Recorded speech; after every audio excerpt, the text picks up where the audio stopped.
ನಾವು ಮುಖ್ಯಮಂತ್ರಿಗಳು ಮಾತಾಡಿರೋದನ್ನ ನೋಡಿದ್ಮೇಲೆ ಇಷ್ಟೊತ್ತು ಬೇರೆ ತೀರ್ಮಾನ ಇತ್ತು. ನಾವು ಮಾತಾಡಿದ್ಮೇಲೆ ನಾವೇನ ಹೇಳೋಣ ಅಂತಿದ್ರೆ ಅಷ್ಟರಲ್ಲಿ ವಾಕೌಟ್ ಮಾಡ್ತೀರಾ ಅಂತ ಕೇಳ್ತಾರೆ ನೋಡಿ.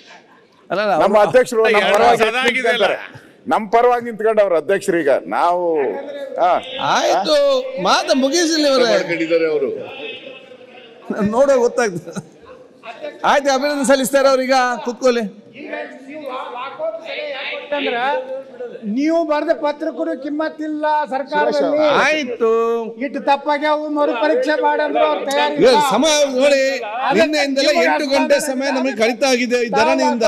ಈಗ ಮುಗಿಸಿ ಅಶೋಕ್ ಅವರು ಯಾರು ಅನ್ಯಾಯಕ್ಕೊಳಗಾಗಿದ್ದಾರೆ ಈ ತಪ್ಪು ಭಾಷಾಂತರದಿಂದ ಅವ್ರ ಪರವಾಗಿ ಇದ್ದೀವಿ. ಇಷ್ಟೆಲ್ಲ ಆ ಮುಖ್ಯಮಂತ್ರಿಗಳು ಬಹಳ ಸಮಯ ಚರ್ಚೆ ಆಗಿದೆ.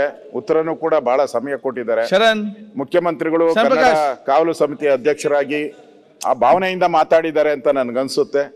ನನಗೆ ನಾವೆಲ್ಲರದು ಡಿಮ್ಯಾಂಡ್ ಇದ್ದಿದ್ದು ಇದು UPSC ತರ ಆಗ್ಬೇಕು ಅಂತ ಹೇಳಿದ್ರಿ, ಒಪ್ಕೊಂಡಿದ್ದಾರೆ UPSC. ಮತ್ತು ಯಾರು ಮಾಡ್ಲಿಕ್ಕೆ ಪ್ರಾಮಾಣಿಕ ಪ್ರಯತ್ನ ಮಾಡ್ತೀವಿ. ಅಲ್ಲಿ ಏನಿದೆ ಅಲ್ಲಿ ಮಾಡ್ತೀನಿ ಅಂತ ಹೇಳಿದ್ದಾರೆ.